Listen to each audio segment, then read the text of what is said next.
Bonjour, une nouvelle vidéo de Ségala Normand. Donc aujourd'hui, je vous présentais la ponceuse à vente que j'ai fabriquée.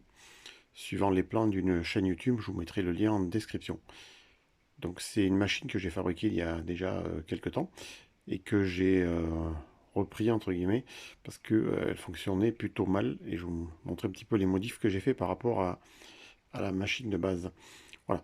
Donc c'est une machine donc avec une bande de 5 cm de large. Vous avez une profondeur col de cygne de 25 cm et puis vous avez 16 cm de hauteur à ce niveau-là. Donc elle est entièrement en contreplaqué. Donc là elle est peinte mais elle est entièrement contreplaquée. Les seules parties métalliques sont les quelques vis, les roues à billes et les tiges de métal qui permettent de maintenir les axes. Le reste ce n'est que du bois ou du contreplaqué. Voilà. Alors moi je l'ai motorisé avec une visseuse. Voilà.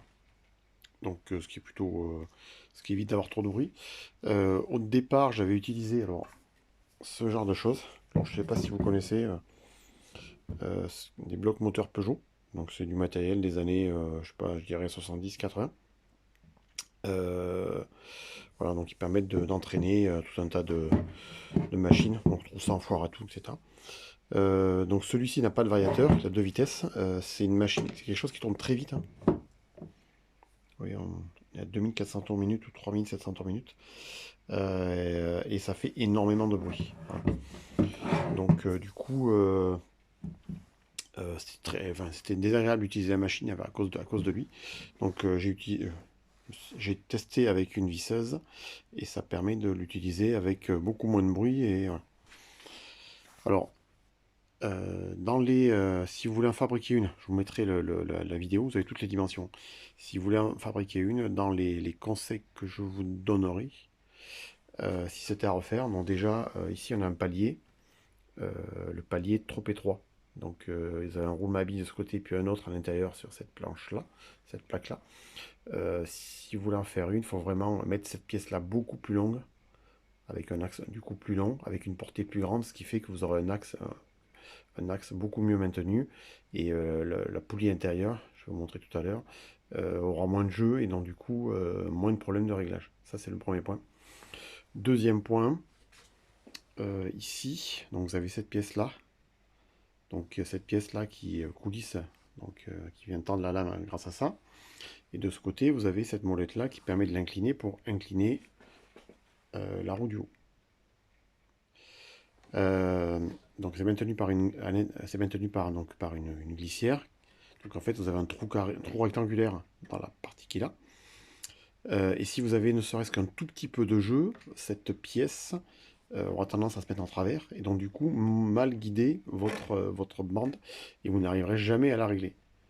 Alors moi j'ai été obligé de rajouter, on voit pas super bien, voilà, on voit mieux, une petite plaque de métal ici, avec un trou taraudé et une vis, ce qui permet de corriger l'angle. Voilà.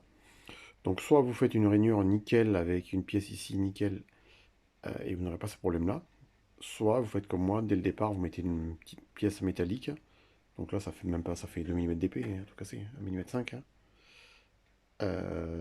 qui permet de rattraper le jeu et du coup de régler, de pouvoir régler la bande. Sinon votre bande, moi la bande, je vous montrerai, je vais l'ouvrir, est venu m'usiner la partie qui est là, quoi. Voilà. Rajouter un plastique ici, parce que sinon, quand vous poncez, ben, vous reprenez tout dessus. Donc ça, c'est indispensable. Et puis, moi, j'ai rajouté, ici, une pointe qui traverse, en fait. Donc on peut enlever, hein, qui permet de rigidifier la tête. Et là aussi, là, c'est une petite clé Allen, mais une pointe ou autre, qui permet aussi de rigidifier, enfin, lier cette partie-là à cette partie-là, pour éviter que quand on serre, ça se déforme, parce que ça a tendance à se déformer quand même. Voilà. Donc je vais l'ouvrir, je vais vous montrer l'intérieur. Voilà. Donc l'intérieur, donc vous voyez, euh, les problèmes que j'ai eu lors des premiers tests, c'est que j'ai la bande qui venait m'usiner carrément de mon côté. Bon, du coup, ça fait un peu plus de passage. Voilà. Alors, au niveau des volants, alors moi les volants, je les ai fait en impression 3D. Enfin deux. Celui-ci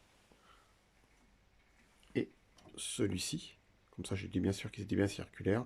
Puis c'est plus rapide à faire que à découper du contreplaqué. Et puis celui du bas, je sais pas si on voit bien, est fait comment dire, en contreplaqué. Collé, voilà, comme sur le plan. Donc voilà. Donc je vais faire une petite démonstration tout à l'heure. Voilà, donc ça permet d'avoir des volants bien cylindriques, imprimés en 3D. Celui-là, je l'ai fait légèrement bombé pour centrer la bande, même si ça n'a pas une efficacité, comment dire, il a tendance quand même à se décaler. Donc voilà, donc dans les défauts, donc vous avez donc la pièce qui est derrière, et puis à ce niveau-là, c'est-à-dire que là, la portée de le guidage de cette roue-là est trop étroite en fait. Ce qui fait que bah, vous avez cette roue-là a tendance à légèrement balloter. Voilà. Donc lui, sur son plan, en fait, il utilise les paliers, la vis de la perceuse qui maintiennent le roulement. Mais si vous voulez avoir quelque chose de plus stable, faut écarter les roulements le plus possible. De toute façon, ça ne gêne pas, pour éviter ces problèmes-là. Voilà.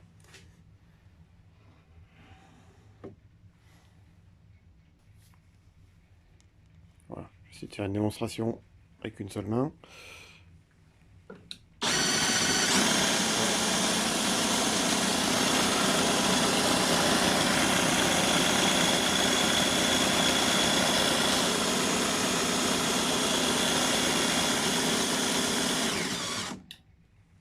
Voilà, donc là elle fonctionne bien. Ensuite, je vais voir si je peux trouver peut-être une autre, soit laisser cette visseuse là tout en dessus, utiliser celle-là, ou trouver un petit moteur asynchrone, on va dire, pour l'entraîner, qui fasse moins de bruit que ces trucs là, quoi. Parce que ça, franchement, c'est très désagréable. Donc voilà, donc si vous voulez en fabriquer une, je vous mettrai le lien en description. Vous avez toutes les instructions d'assemblage. C'est pas très compliqué, il faut juste être minutieux. Donc ici, à ce niveau-là, les volants c'est facile, enfin les roues c'est plutôt facile. Et puis élargir là-bas au maximum le guidage pour avoir quelque chose de plus, on va dire, plus stable. Voilà. Ben, je vous souhaite à toutes et à tous une bonne journée. Au revoir.